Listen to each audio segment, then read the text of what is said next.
Welcome to Happy Hour Holidaze with your host, Manny Fresh. We got our co-host, Febre. And in the studio today, we have a staple of Tampa today, a family that's done a lot for this city, put us on the map, nighttime entertainment, and then also with beer. We got Joey Redner in the house today. Hey. What's up, Joey? Thanks for having me. Yeah, man. Good to have you on, man. I'm born and raised here in Tampa, so, we've been all over this place. It's awesome having you on, man. And just, give us a little bit of a background of yourself, how you grew up here in Tampa and what got you into that entrepreneur kind of spirit to create a business that, became a staple here in the food and beverage industry. Yeah, born and raised in Tampa, sixth generation Floridian. I went to Chamberlain High School, actually, which is in the district of where we're located right now.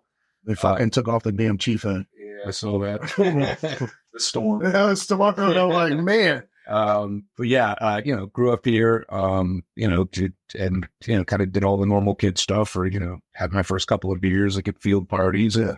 Remember thinking like, this can't be like, what's the big deal? This is not particularly good. And just, as I got into my early 20s, just started, I didn't really love the beer that was available. So I started being more experimental and trying other things and figured out I actually really did like beer a lot. I just didn't like what was readily available. And, necessity being the mother of invention, I just started looking for beers that I did like. And then from that, learning that, hey, you can actually make beer. Yeah. And it's actually really not super hard. And it just sort of grew out of that. And it just, as I got older, I just realized, man, a city the size of Tampa, as I traveled around and went to other places, it's insane that we don't have a brewery that packages beer that's sort of associated, as a Tampa brewery. The population is definitely there and the demand was there, but it's like anything else. You start to do the math of an equation and you're like, well, getting that result, you start to question whether your results are right. But I just became convinced that it was financially viable to do it.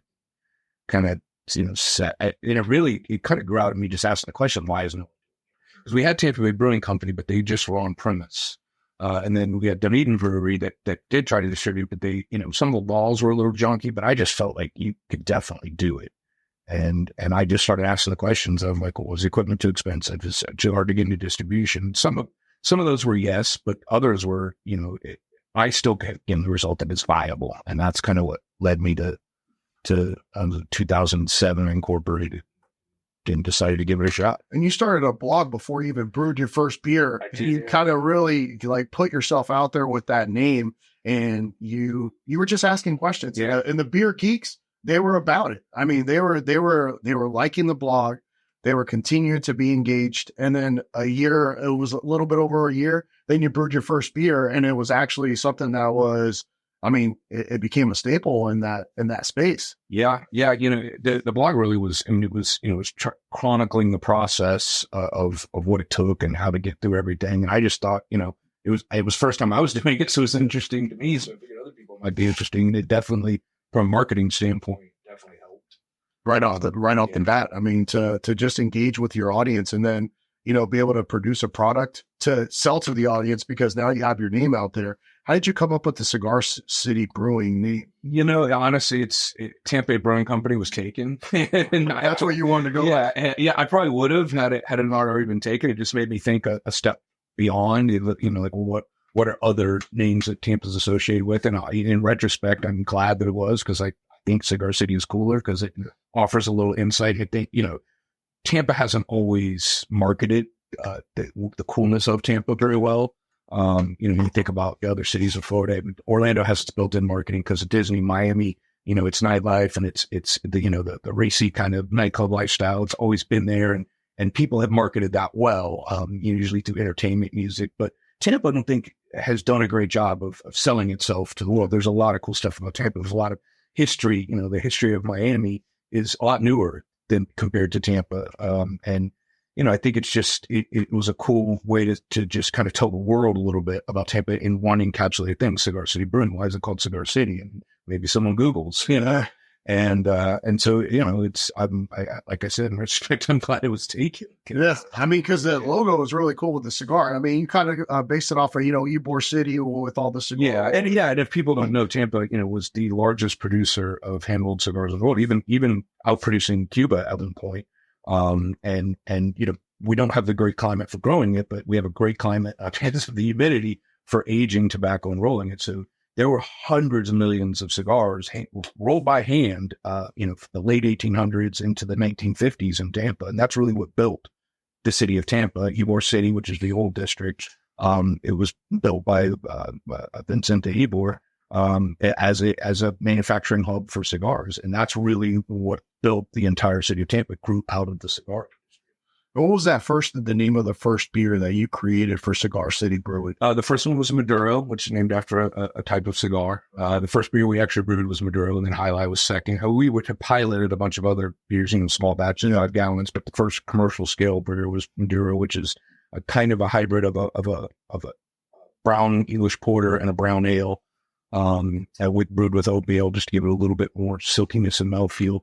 And then High Life IPA, which really has become the beer that's, associated with the brewery. Yeah. What would you say is like the reason Cigar City Brewing grew so fast? Yeah, I do think it was, like I said, I think it was an underserved market. When you look at, especially the Tampa area as a whole, but even the city of Tampa, to have a population that big and not have there wasn't a single brewery when I opened that was packaging beer in the city limits of Tampa to sell outside. And so you had Tampa Brewing Company, which made excellent beer, but the experience died in those 4 walls. You couldn't take a beer out to take to your friends, or if someone was vacationing and you didn't actually go to the brewery, you couldn't share that experience with them. Whereas if you have a packaged beer, you can, in your fridge, you can pull it out and say, here, have this, or you can send it to someone and they can take it back with them if they're visiting from out of state. I think that was a huge part of it. And I think also at the time, you had websites where people were kind of going online to find other beers and learn about them. They would trade beers around. And I think that the fact that we came along at the time that we did was very helpful. But also the biggest factor when you really get out to it is it was a very underserved market. I mean, craft beer is still, best case scenario, it's between 10 and 15% of the beer buying public, which doesn't seem like a lot, but the beer buying public's it's a large cohort. So when you have 10 or 15% of potential drinkers, every 100 drinkers, 15 of them are craft beer, and they don't have anything local. That's a huge underserved market when you figure it's 2.5 million people, so it's 15% of 2.5. It's a lot of people. And then you have to factor in the visitors. So you have visitors coming in from states where they do have a lot of craft beer, and that's what they're looking for first. The craft beer drinkers in other states may trend higher. You get someone coming from Oregon, California, where there's a lot more craft beer, Pennsylvania. They're looking to have an experience when they're on vacation. All right, what's the local beer? And there wasn't one. So, did you ever, I'm assuming you did, but you probably partnered also with distributors like Pepin and places like that. I mean, did that help get it outside of the state as well? It didn't help get it outside the state because distributors are just usually for your local area. Now, obviously, you can sell to a distributor out of state, but yeah, we were with J.J. Taylor. Of course, that helps massively because they've got a fleet of trucks. They can take it a lot of places, but there still has to be demand. And we were just, again, lucky that we were in an underserved market. So you have people that were just asking for it. We actually had the out of towners. And actually say, people talk about the population of Florida and it's growing over 23, 24 million. But in high season, you have another 10 million people in the state. Easily. Yeah. So with the snowbirds, that's an influx. Exactly. Right? Your population can get up there to Texas, California levels in peak season. And a lot of those people tend to be a little more craft beer savvy, coming from places where there is more craft beer. So that really helped a lot. Is you'd have the people coming out of town looking for a local beer, and then they would go to Publix or they'd go to their local bar and ask for. And a lot of times people didn't know what it was. So they really helped grow. And then just obviously the adherence to craft beer would ask for it, and that's really helped because getting into Publix is a huge thing for any brand. And I remember now I didn't know how difficult it was. We got invited to go to Publix and say, hey, we want to put your beer in. That's not how it works. But because of the demand at the time, people were asking, they were going in to the public asking managers, and they just got tired of hearing it. So they kicked it up, and instead of us having to go in and try to present, they basically said, we want these grams, get on in here. That's unusual. And, that ship has kind of sailed, I think, for a lot of breweries now. It's very hard to really go out in the distribution and grow. I think that window is closed for the time being. That said, fortunately, that the window was wide enough open that you do have a pretty good selection of craft beer in grocery stores. And that was one of the big reasons I got into the brewing space, is just because I got tired of waiting for someone else to make a brewery so that I could enjoy, Had someone else done it, I'd probably be in a very different place right now. So the majority of businesses that scale up that quickly, they usually have to have a good foundation. I mean, what would you attribute your scalability to when you were growing as fast as you did? Yeah, I mean, I obviously it was the demand, because you can't scale into a lack of demand. There has to be customers. It's all smoke and mirrors if you're growing, but there's, ultimately someone isn't giving money for your product. Then, and there are definitely brands that go in and they sort of load in the market. You see it everywhere, and it goes away. When's the last time you saw Not Your Father's Root?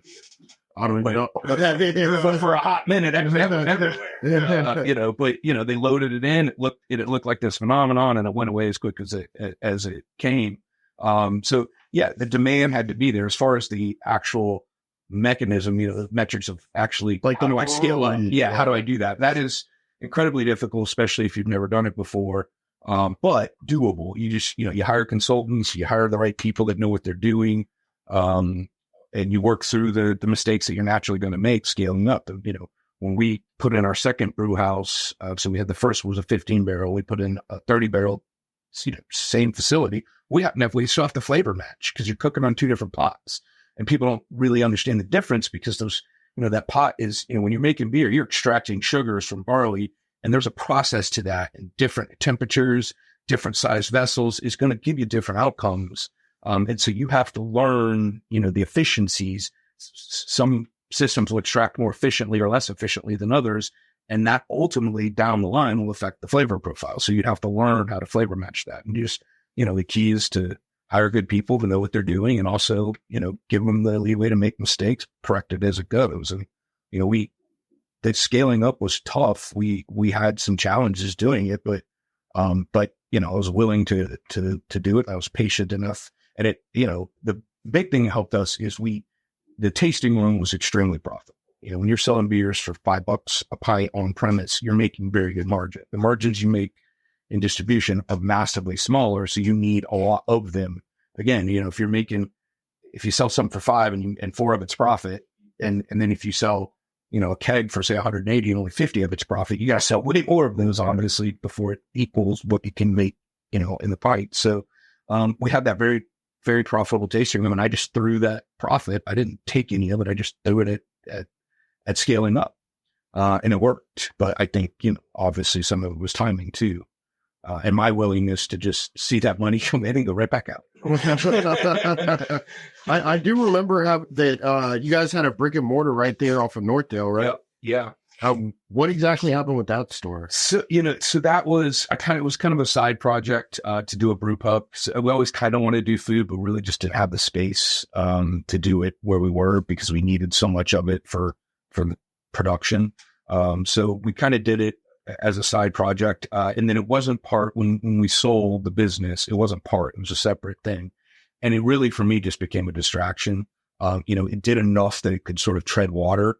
And honestly, if we kind of rejiggered things to have sort of a lower protein, lower costs, but I kind of wanted to do a little bit more high end. I think we could have kept there, but it just got to the point where it was distraction. It was easier for me to just let it go than to keep working it. Plus, I'm mostly in South Tampa, and having to come to North Tampa frequently, ended up being more of a commitment than I wanted to make. So we just let it ride out. And that could be a lesson for a lot of young entrepreneurs. Like, hey, everything you do is not going to work the way you want it to work. And even if it does, there comes a sort of cost benefit. It's like, let's say it's working, but how well are you willing to put in the time to something that has a very small return? Because it's going to distract from something, whether it distracts from another business you're running, or your family time, or your leisure time. You're taking something from something. Now, if you're willing to make that commitment, do it. But, sometimes when you have success, you want to be able to take some of your time back. And the more and that is one of the hardest things I've had to learn as an entrepreneur is, I tend to be a yes sayer. I want to try things. I want to see how it'll play out, but you have to learn how to say, okay, but if I do, I got to really be able to give a lot of effort to it. And I've just learned that the less projects I have, the better I'm going to do on what I do. Sometimes you got to stick with the bread and butter. Yeah. If that's what really created the business to being successful, sometimes it's like, let's go back to that. Yeah. That's working. Well, the tasting room now, so they've since we've done the tasting room and put a lot of money into it, and the kitchen now has a lot of the dishes from the original restaurant. But it's great. I don't have to do anything to it. I can just go enjoy it, and I don't have to be involved in any of the day to day. That's great. Was your end goal to try to build it up and sell it, or was it just? No, it just. I get that. It certainly wasn't going into it. It definitely was. I didn't think of it that way, but I also didn't expect it to become as successful as it did. I figured, hey, if I can make a good living, if I pull $50,000 a year out of it and have an okay living, then that's great. And that is that's a reasonable expectation to make for a modestly successful brewery.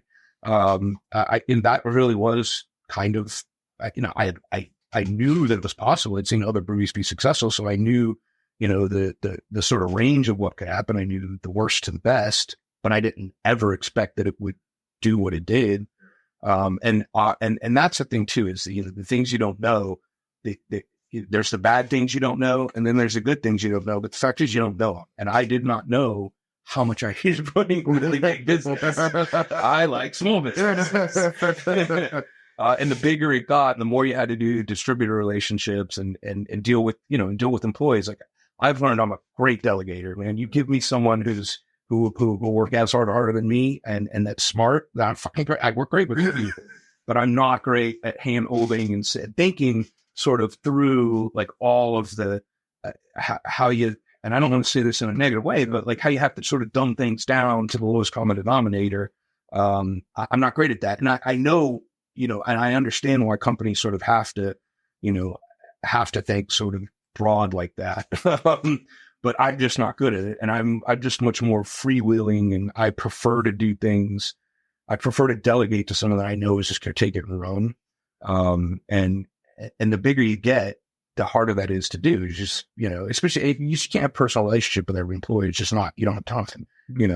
Up to about 5, 10, maybe even 15 people you can, but you start to have 60, 70. If you took 10 minutes a day with each employee to get to know them better, well, that's more than exactly. Couple hours there. Yeah. So when we get back with Happy Hour Holidaze and Joe Redner, we're going to ask him a question on how proud he is of himself to have a father that put a staple here in Tampa and then create your own legacy here in Tampa. So that must have been big for him. We'll be right back. Like, comment, and subscribe. Follow us on our Friday features. And thank you for tuning in.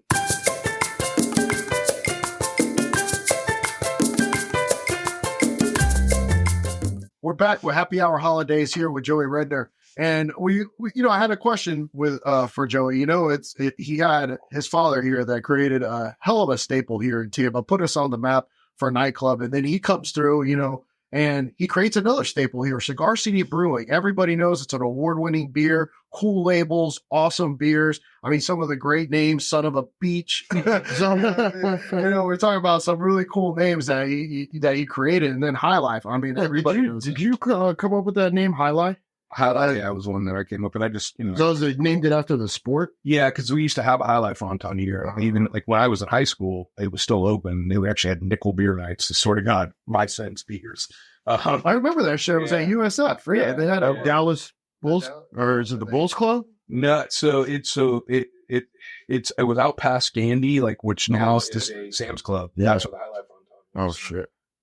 So how was it, Joey? Is like growing up with your dad, and then all of a sudden you're like, I want to have a name for myself, and you created a staple for yourself. How proud were you of that? Yeah, obviously growing up, if you said your name, like there was an association there. So, teachers and just, people randomly will go, is that your dad? So Blue Lard is very present. Even when you traveled, if you said in Tampa, I've been many times, people, I'm from Tampa, and I've literally many times out being in another place like New York. I'm like, oh, the Monsignors. Like they would say it, they know it, that the name had traveled. And I remember my sister, this is a few years after the business was opened, she was somewhere, she was traveling, and she said she was from Tampa. And the guy said, "Oh, Cigar City Brewing." And that's when my sister was like, "Oh, that's like, like you've reached that level." It was cool. Yeah, it's cool. Yeah, getting from out of your father's shadow. Because I mean, you guys have the same name. Yeah, I never saw it. To me, it wasn't a shadow. It was just like, it was just a thing that people were aware of, and it's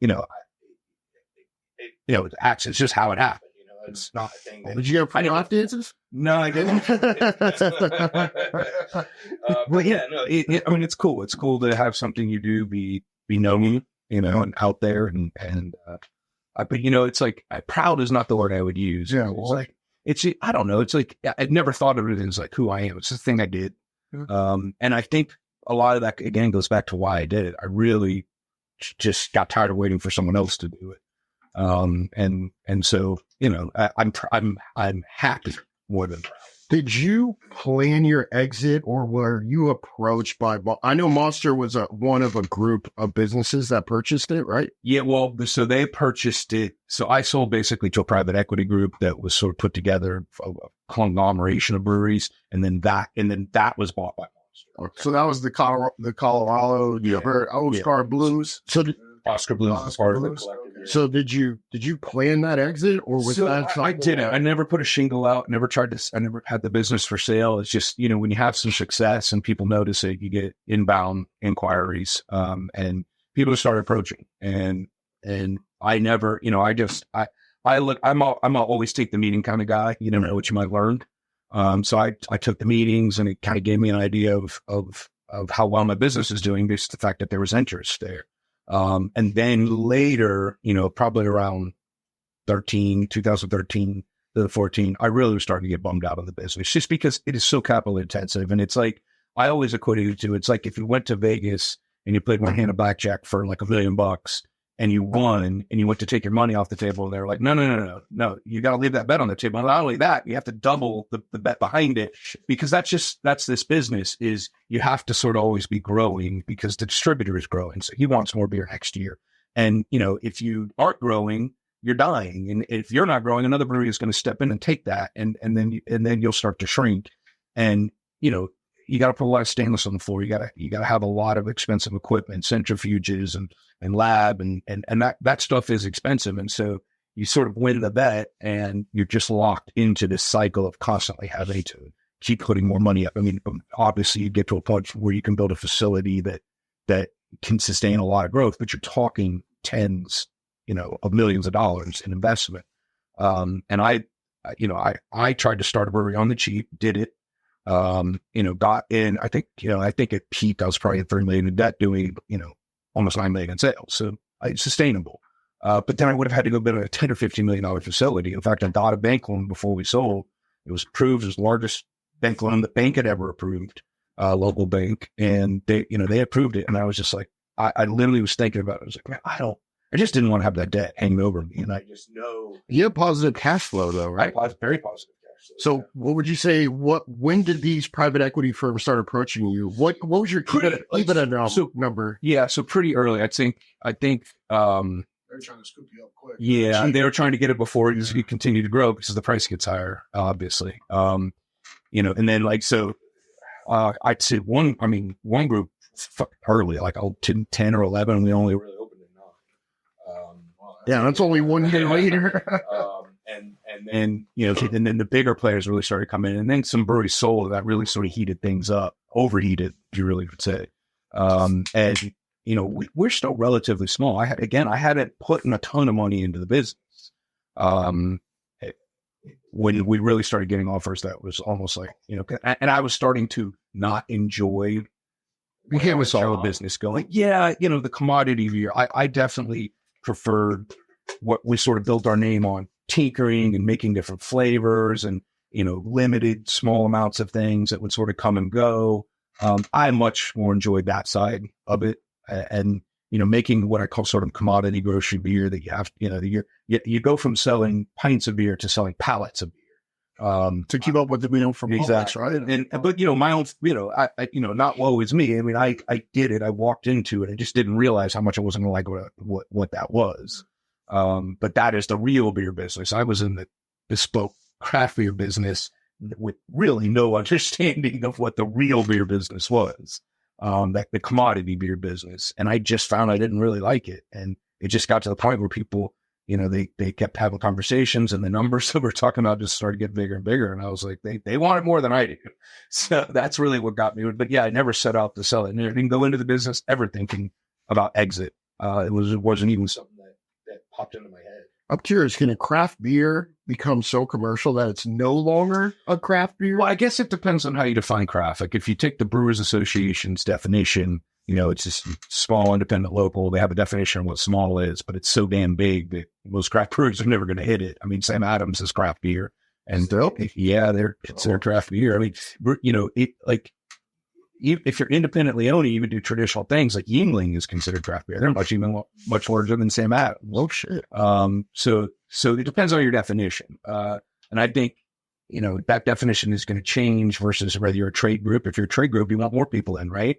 So the Brewers Association is trying to cast as wide a tent as possible to get enough people in there. If you're a beer geek who really wants like small batch, limited stuff, your definition of craft is going to be very different than what the Brewers Association might be, or what, someone who just thinks of beer in general. Someone who's just, all they ever really drink is Bud Light, probably then has another definition of what craft beer is.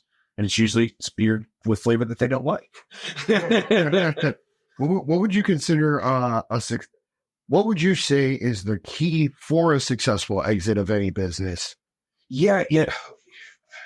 There's so many keys. There's a whole key chain. Yeah. Let's get 3 of them. Yeah, I think, so one thing, since I've exited, Eddie, I've never, I actually like doing these meetings. I've had a lot of people that locally in Tampa and even in other states reach out to me because they're thinking about exiting, and not always brewery businesses, other businesses, and they want to talk about what that process is. And I actually like taking those calls because I get to sort of reflect on how it was for me and maybe help them. And one thing that I found is I have a really good understanding of what your relationship to that exit is as far as where you want to be a year after it. Because a lot of people, and I saw this, I've seen this with people with businesses, they want to sell the business and keep the business. They want to still continue. And a lot of its transactions, they want to keep you on because they want that transition there. But that's not your business anymore. And you don't get to call the shots anymore. And some people have a hard time letting that go because it's their baby. And I didn't have that problem at all. I was thinking it's yours now. Have fun. But a lot of people do have that problem. And so I say, look, if you think you really need to sell, the money is your reason that you want to sell, but you still want to have the business. You need to really think about that, about how it's going to affect you emotionally to have someone else in charge of your baby, because that's what you're doing. And for some people, it's not even a money thing. It's like, it's just emotionally, they just can't get their heads around it. Like, no matter how much you hate them, they're still going to feel that way. So that's something to really to think about in an exit is, what do you want to be doing in a year or two? If it's still owning that business, then why sell it? You own it. You buy it for nothing. You've already got it. So that really make sure that you do want to sell it, that you're able to walk away. And I know that's a tough question to answer, but that's really, to me, the most important one, because you're not going to get it back. And if you do, it's because they ran it into the ground, and then you've got a fuck ton of work to get it back to where it was. So the other thing too is I've always been kind of an outside the box creative thinker. There's a lot of ways to structure a deal. You take all the money at once, you can take it out with performance, you get some now, little baskets of different things. Just think about, what I would caution people is, especially if you're dealing with private equity, there's a phrase they love to use. It's called the second bite of the apple. Well, make sure you get a big fucking first bite. Because the second bite of the apple is not guaranteed. It's the bite you get on the day you give that business away. It better be a big bite. That's another important thing. Yeah, and it's kind of tough, like, trying to exit, because at the same time, we're talking about maybe you need like 20 rentals to bring in this, this cash flow that comes into your personal. This is what you pay your bills with and everything. You're thinking about, how many houses would I have to own to make this much money on a consistent basis and still have freedom of time to a certain point. So that's a tough one. I mean, how did you kind of gauge to be like, all right, I'm going to take the big bite of the apple, or I'm going to continue with having this good cash flow and, you know, still dealing with some headaches, but like you said, you're a good delegator.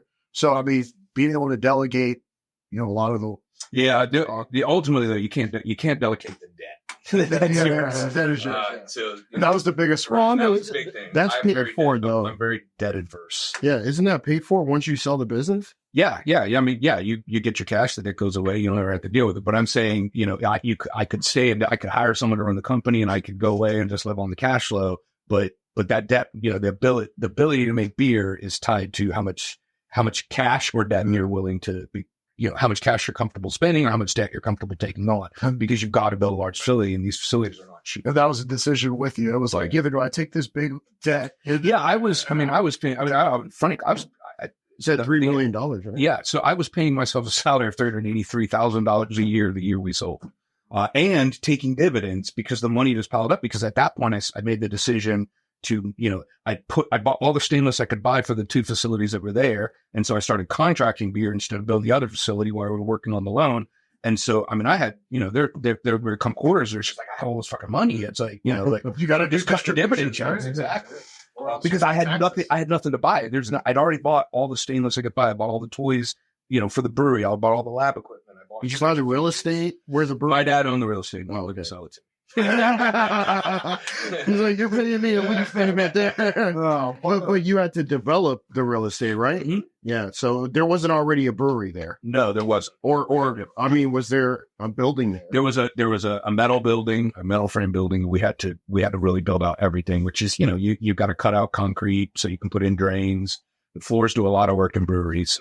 You know, because if you don't do them right, then you're just in there with a you know, a push squeegee moving liquid around. So you want those floors to be good. So there's a lot of infrastructure things. You just, you know, there's a lot of stainless steel, and you got to run stainless piping all over. And, you know, you need welders, you need skilled trade people. You've got boilers, people that know how to sweat pipe, and that's all very expensive.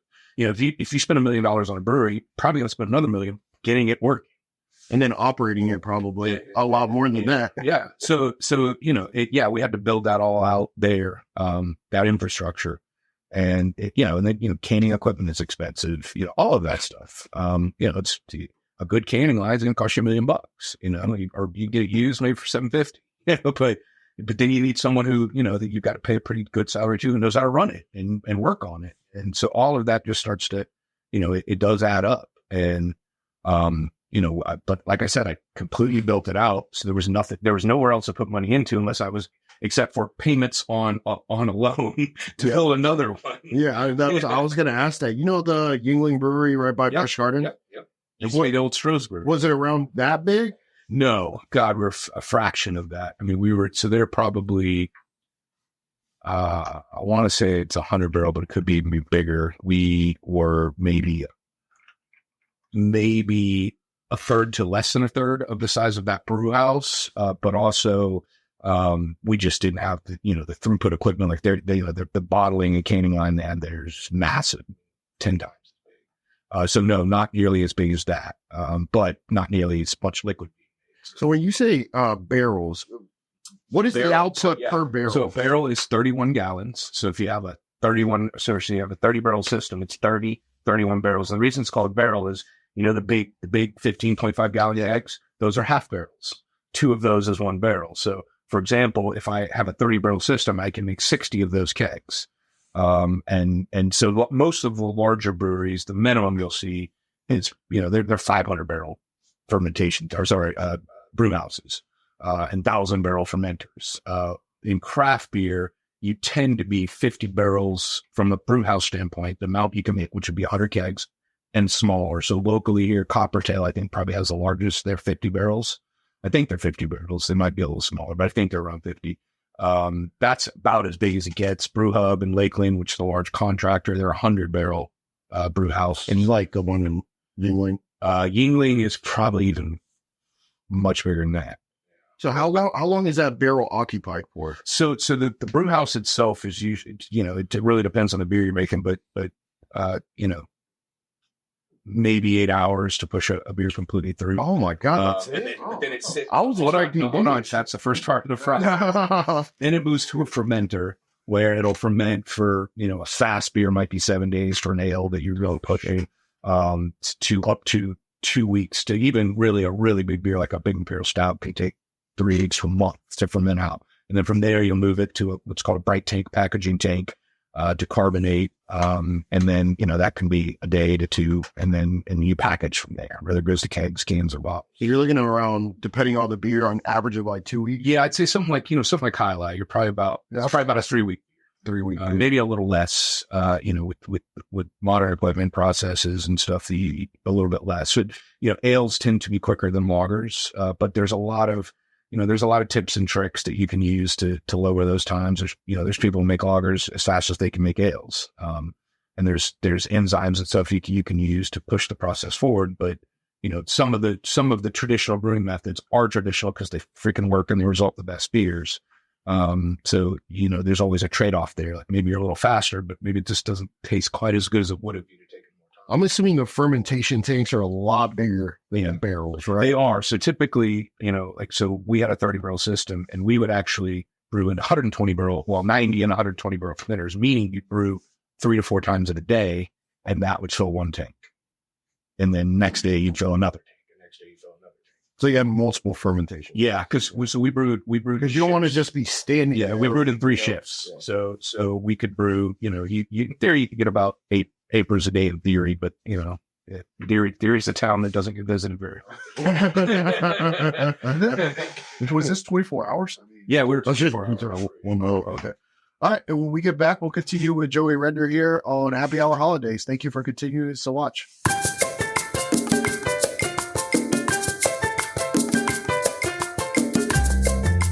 We're back with Happy Hour Holidaze here with Joey Redner. And Joey, to distinguish yourself from every other beer on the market, I mean, what went into creating these really like funky, cool labels that you got kind of known for, along with the names? Yeah, for me, it started with the names first. Growing up here, I had these associations with, the cigar culture. Obviously High Life, just because, High Life is a really unique, intense game. And I actually saw a lot of parallels to an IPA, because IPA is kind of an intense, especially if you're not used to them. That's an intense experience. And so I started there, started from the names. You go to someone who's a label designer, and if you've watched the brewery over the years, our labels have changed over the years.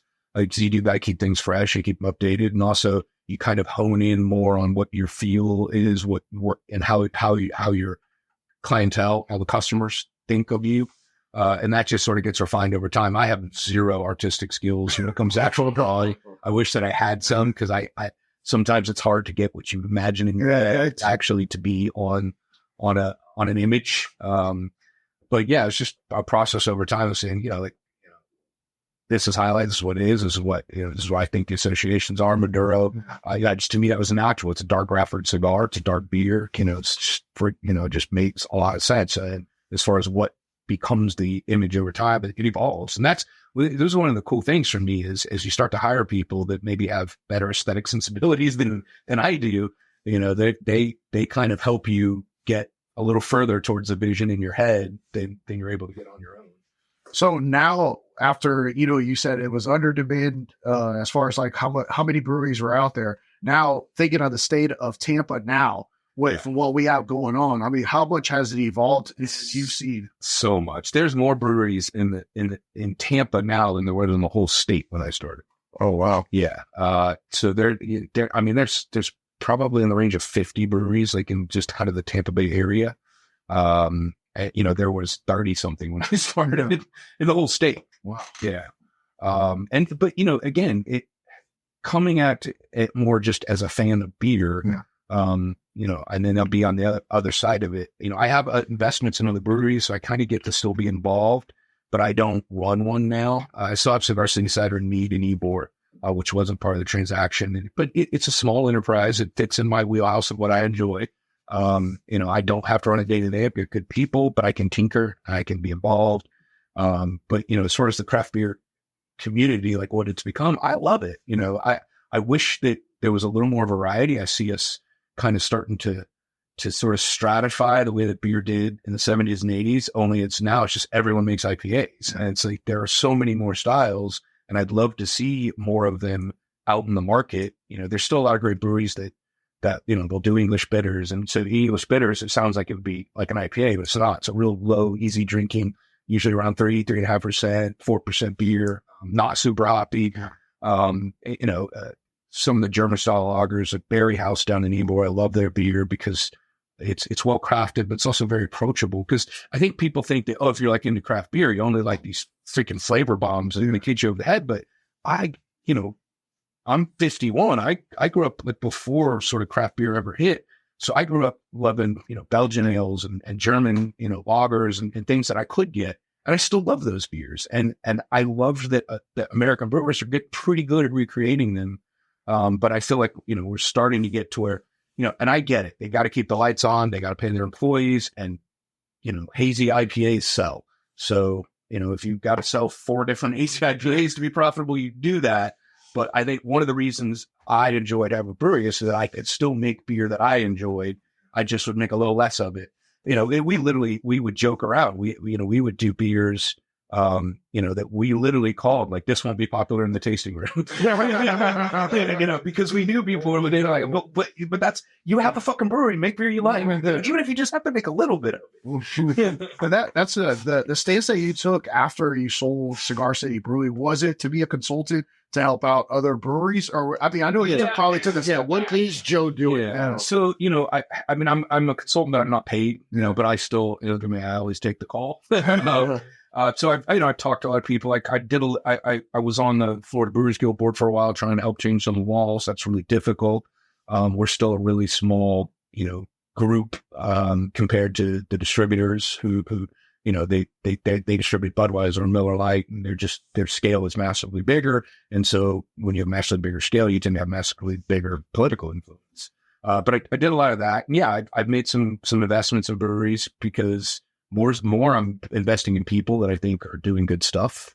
And so I kind of want, I want to see them succeed and continue to change the landscape of what beer is in Tampa.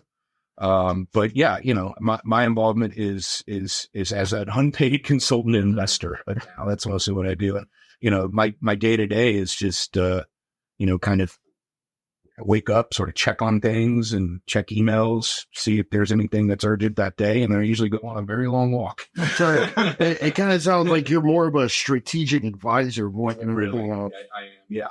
And did you have a lot of those when you were? I did it. My dad was a good advisor to sort of just what to do in a situation, but it was a situation with specifics he hadn't been in. But he had it. He's been in business for decades and decades, and he's made a lot of mistakes, and mistakes, if you're willing to learn from them, become knowledge.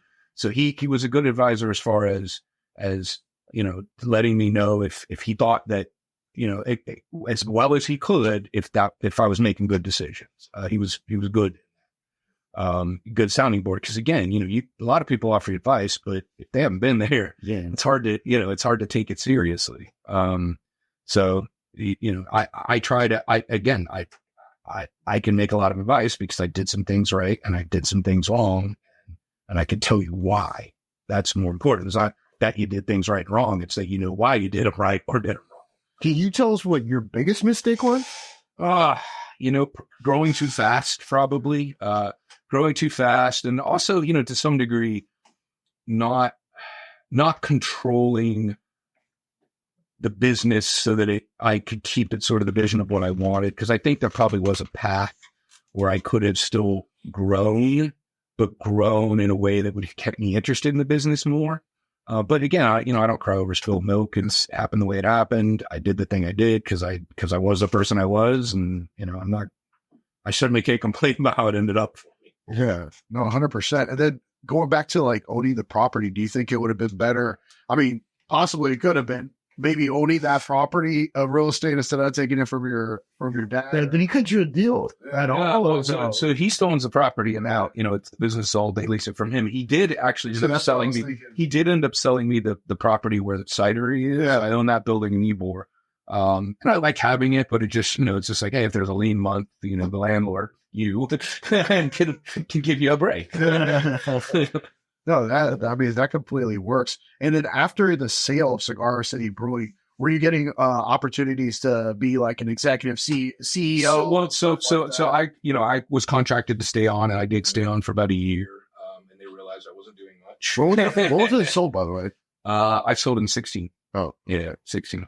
And they realized I wasn't doing much, and they came back and said, they wanted to hire a CEO to kind of do everything, and they wanted to negotiate me taking them a lower salary. I was like, that sure, no problem, but you got to let me out of my non-compete. Because I had a non-compete that I just said, because the only thing I really am in a position to do would be, because I couldn't even invest in other breweries at that time. Yeah, I was wondering, because you said you're invested. I was like, how's it dealing that out there? Out of my non-compete, and I was able to make some investments in some breweries, and I had carve-outs for stuff I was already in prior, because I was already invested in one brewery that had just opened, and obviously the cider, which I still owned, I had carve out for that, but I couldn't invest in anything new. Gotcha. And because I was in space, people at that time, 17, 18, people were opening a lot of breweries and were coming to me, offering me to be involved, because I was more of a strategic investor because I'd done it.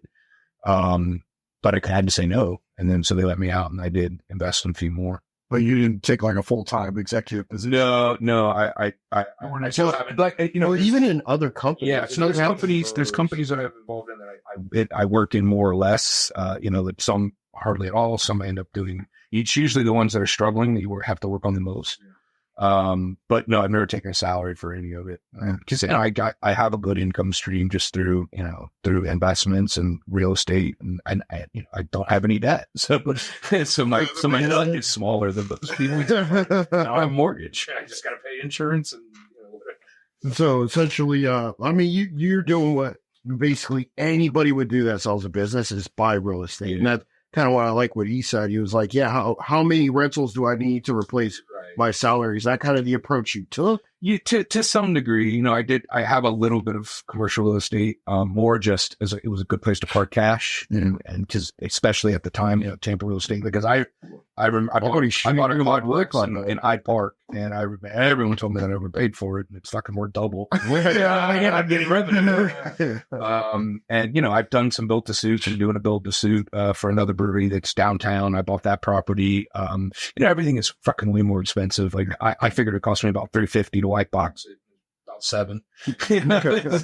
So it's but that's nothing unique to me. It's that way for everyone. But yeah, I'd say most of my income comes more from hard investments. So a combination of tax preferred bonds and then dividend stocks, but I also do some growth stock stuff. And then let's see, I have 6 stores that are like residential. And then I have commercial real estate, a little bit of commercial real estate. And that's why I keep freedom of time. Yeah.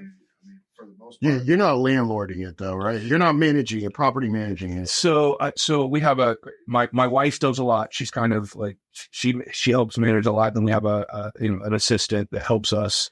The other thing about outsourcing, the long-term rental stuff is not hard. It really isn't. We also have a beach condo that we rent, and in that we have a property manager for that, because that's more turnover. Those are 2-week rentals. There's just more to do. It's like, it's a VRBO. Yeah. Or the condo association doesn't allow you to rent it, right? Well, you rent it for. We're allowed to. No, we're allowed to directly rent it. It was built in the 80s, and you didn't have that as much then, so they just didn't. They didn't like expressly prohibit it. You didn't have the internet. And so, but yeah, so there's 2-week rentals, and they say rented really good. I mean, if just as a measure, like a gauge of the economic, success of that area, like those things fucking rent really good. People still want to go to the beach. They still want to, and in some ways that's a cheaper vacation because you can cook your own food, do your own thing. And once you're there, the recreation is free. It kind of seems like you're really passionate about brewery still, and not so much all the other stuff. Yeah, well, I mean, it's hard to be passionate about, like a rental. Yeah, right. Cool, I rented it, and it's rented for a year. It's like, hey. But you can't say that. You definitely did something that you had a passion for when you started Cigar City Brewing. Like, this wasn't something that but again, like I said, my passion was more about the beer itself. I wasn't geeky about the beer. Yeah. Now I can just go be geeky about beer. You know, honestly, I don't drink as much as I used to, but it gets just a function to get old. I start to have more than 4, and I need a nap. But I still drink. I still drink Febre all the time. I had 3 Green Bench IPAs sitting on the beach yesterday, and really enjoyed them. They were great. It's good beer. So since you no longer have that non-compete, does that mean that maybe in the future you're thinking about building another brand? Possibly. Yeah, possibly. I think the timing right now is not great. But I'm still, I still got a lot of irons in the fire, and I'm involved with a lot of things. So possibly. What would you call it?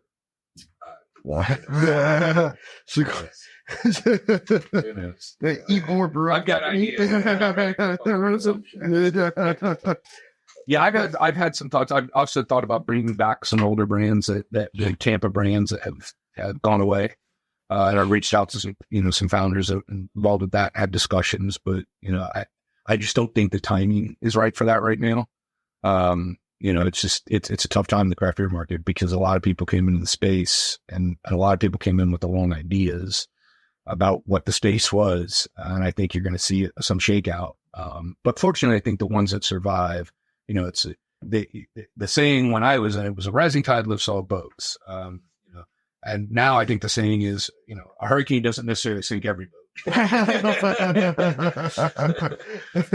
How do you come into this space and distinguish yourself now? Like, with so many. Yeah, it's tough. I mean, besides marketing or the taste of the beer, I mean, what can you do? Yeah, one thing that we talk about in like sort of craft beer, because I still talk to a lot of people in the space. I still read a lot of the trade journals and stuff, and so I keep up with what's going on, even if I'm in a much smaller way now. You've got to be more things to more people as a brewer now. You can't just make beer. You can't just make beer geek beer. It's not going to work.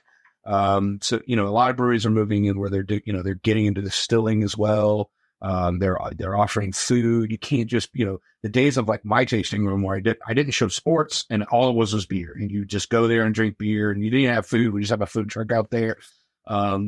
Those days, I wouldn't say are completely gone, but they're not. It's a lot harder to stand out now.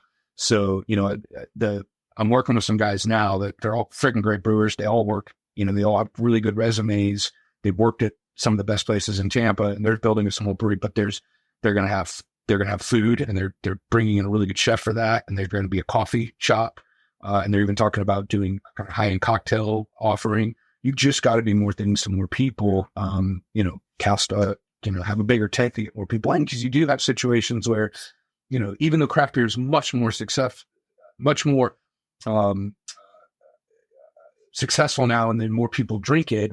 If you meet with 6 friends, some people are still not going to drink beer at all, regardless of what the beer is. So they'd rather have a cocktail or a glass of wine or something. So you got to have an offering that satisfies enough people.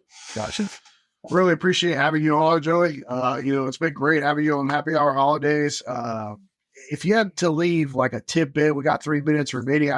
We always like to leave a tidbit to the audience. Final words, like it could be business, brewery, whatever it is. Life related, anything. You can tell the audience, from all your experiences and your successes. Yeah, I it's a cliche, but I take care of your health, because, when we're really growing a lot, I really let my health go. Yeah. And just the stress of running a successful business really did a number on me. And I've spent the last, 8 years kind of building it back and getting back into a healthy way.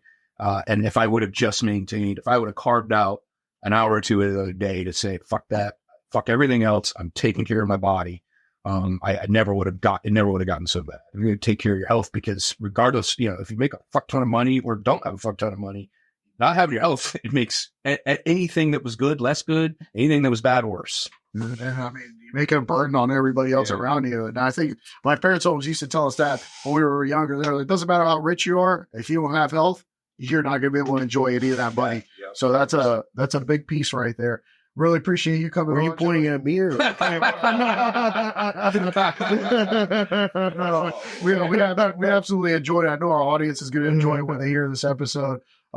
Tampa native here, putting a staple on. I want to say one last thing. Sorry for the audio on this episode. Board kind of took a shit, so it's all from camera. Usually we got high quality. But we'll make it sound high quality. Thank you for tuning in to Happy Hour Holidaze. Stay tuned on Instagram. Follow all our Friday features and all the reels that we're going to make out of Joey Redner. Really appreciate everybody listening in. Peace out.